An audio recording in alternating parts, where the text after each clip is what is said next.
Emily's new house was everything she had hoped for: cozy, charming, and nestled in a peaceful suburban neighborhood. The moving boxes were still half unpacked when she first spotted him, Mr. Black, standing at the edge of her lawn, watching. His skin was a sickly shade of pale, almost translucent under the afternoon sun. He offered a slow, deliberate wave, his lips curling into a smile that didn't quite reach his hollow eyes. At first, Emily chalked it up to friendly hospitality. But the encounters grew stranger. Every time she stepped outside, whether to check the mail or take out the trash, Mr. Black was there, appearing silently, as if he'd been waiting for her. His presence sent a chill down her spine, though she couldn't pinpoint why. When she mentioned him to the neighbors, their reactions were unsettling. Mr. Black. Mrs. Henderson from across the street frowned, shaking her head. "I've lived here 20 years, dear. There's no one by that name on this block." Emily's skin prickled. She had spoken to him just that morning. Determined to prove he existed, she knocked on his door later that evening. The house was dark, the windows empty, no car in the driveway, no signs of life. Yet, as she turned to leave, she noticed a small package on her own doorstep, a gift wrapped in black paper, no note attached. Inside was a silver locket, cold to the touch. That night, as she lay in bed, Emily couldn't shake the feeling of being watched. Outside her window, a shadow lingered near the fence, tall, motionless, unmistakably Mr. Black. And then, just as suddenly as he appeared, he was gone. Emily's unease grew with each passing day. Mr. Black's presence was undeniable, his pale face watching from his window, his sudden appearances on the sidewalk. But when she tried to confirm his existence, nothing remained. Determined to prove she wasn't losing her mind, she marched to his house one afternoon, knocking firmly on the door. Silence. Peering through the window, she saw only dust-covered furniture, an untouched layer of grime suggesting no one had lived there for years.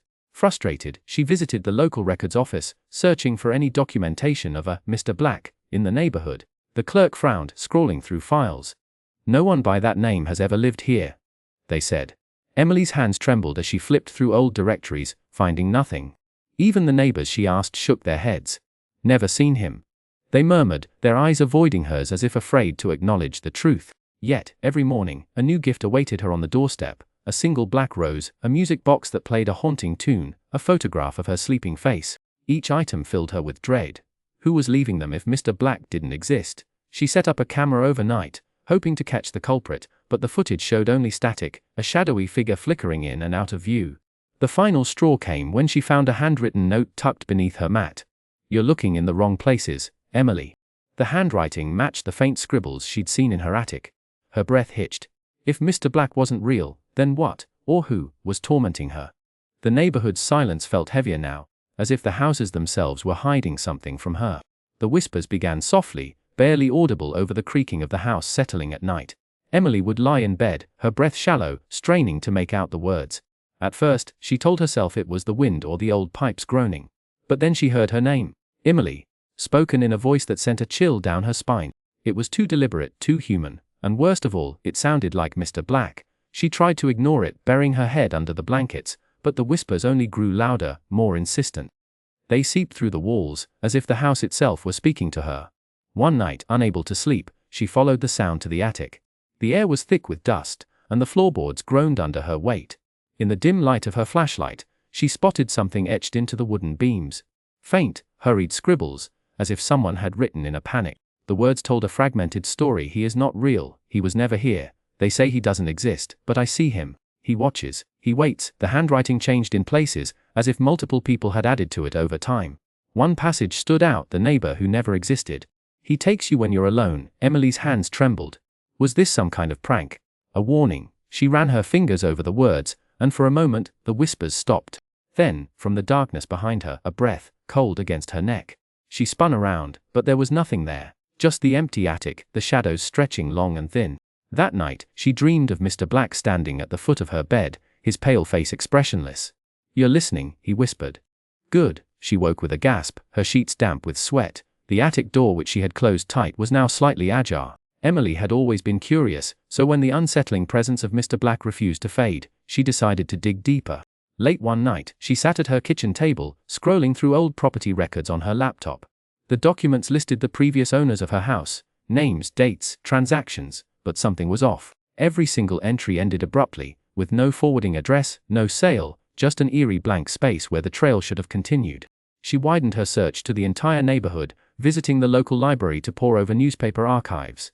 The librarian, an elderly woman with faded blue eyes, hesitated when Emily mentioned her address. That house has always been. Troubled, she murmured, sliding a brittle, yellowed newspaper toward her. The headline was chilling: "A local family disappears without a trace." Again, the article detailed how, decades ago, an entire family had vanished overnight. Neighbors claimed they'd last seen them speaking to a man no one recognized.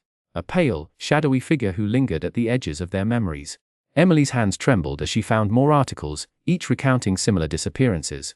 A pattern emerged: every owner of her house had gone missing, and each time, witnesses recalled a mysterious neighbor who was never there when authorities arrived. One handwritten note in the margins of an old census record sent a chill down her spine. "He watches, he waits, he takes." Returning home, Emily climbed into the attic, where she'd first discovered the faint writings. Under the dim glow of her flashlight, the scribbles seemed to pulse, forming clearer words. "You are not the first. You will not be the last." A cold breath brushed the back of her neck, and for a moment, she swore she heard Mr. Black whisper her name from the darkness. Emily's heart pounded as she stood in front of Mr. Black's door, her fists clenched. She had spent weeks gathering her courage, and now she demanded answers. When the door creaked open, the pale figure of Mystery Black stood there, his hollow eyes fixed on her. Before she could speak, he smirked, and then he was gone. Not just gone, but erased, as if he had never been there at all. The door swung shut on its own, leaving Emily trembling on the porch. That night, the whispers in her walls crescendoed into screams. They weren't just random noises now, they were calling her name, over and over, in Mr. Black's chilling voice. She tore through her house, searching for the source, only to catch glimpses of his reflection in every mirror. His face flickered behind her, his grin widening each time she turned around. The air grew thick with the scent of decay, and the whispers became words. "Woof. You belong here now." Desperate, Emily raced to the window and peered outside. The streetlights flickered, casting long shadows across the empty road. But the shadows moved on their own, elongating, twisting, forming human shapes. Faces she recognized: the mailman, the woman who waved from across the street, the children who played in the park. Only now, their eyes were hollow, their smiles too wide. The whispers hissed the truth. The entire neighborhood was a graveyard, and its residents were nothing but echoes of the lost. Then, from the darkness, Mr. Black's voice slithered into her ear. "You were always meant to stay." Emily realized with horror that she was already part of the cycle, trapped, just like the others. Emily's hands trembled as she clutched the crumbling newspaper clippings she'd found hidden beneath the floorboards of her attic. The faded ink told a story of a fire decades ago, one that had consumed an entire family in the house next door. Her house. The father, a man named Elias Black, had been accused of the crime, but his body was never found. The article ended with a chilling line: "For some say he still walks among us unseen."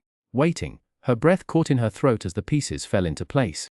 Mr. Black wasn't just a strange neighbor, he was a ghost, a remnant of that tragedy, doomed to replay his role forever. And the other neighbors? She thought of their hollow smiles, their too perfect politeness, the way they always seemed to vanish when she turned her back. They weren't real people. They were echoes of those who had come before her, victims lured into the same nightmare. The whispers in the walls grew louder, hissing her name in Mr. Black's voice. "Emily. You belong here now." She stumbled back, her heart pounding, as the walls seemed to pulse around her. The air grew thick, and for a fleeting moment, she saw them. The neighbors, their faces flickering like shadows, their eyes empty. They were all trapped, just as she was about to be. A cold hand brushed her shoulder, and she whipped around to see Mr. Black standing inches from her, his smile stretching too wide. "You understand now," he murmured. "There's no leaving, only joining." Before she could scream, he dissolved into the air, leaving her alone with the terrible truth. The neighborhood was a graveyard, and she was its newest resident. Emily's breath came in ragged gasps as she sprinted down the street, her heart pounding against her ribs. The familiar houses she had known for weeks now loomed twisted and unfamiliar, their windows dark and hollow, their doors slightly ajar as if mocking her escape. The sidewalk beneath her feet felt uneven, shifting like sand, and the street lamps flickered with a sickly, greenish hue. She glanced over her shoulder, but there was no sign of Mr. Black, only the suffocating sense that he was everywhere at once. She reached the edge of the neighborhood, where the road should have led to the highway, but instead, it curved back in on itself, the same row of houses greeting her like a cruel joke. The air grew thick, heavy with the scent of damp earth and something metallic. A whisper coiled around her, soft and insistent. "Emily." It was Mr. Black's voice, but it didn't come from behind her, it came from inside her head. Then she saw them, the neighbors. They stood in their yards, motionless, their faces blank and their eyes hollow. They weren't the people she had waved to in passing. They were shells, their features smudged like poorly developed photographs. One by one, they turned to look at her, their mouths stretching into identical, empty smiles. Mr. Black's voice echoed again, this time from all directions. "A welcome home, Emily." Her legs gave out, and she collapsed onto the cracked pavement.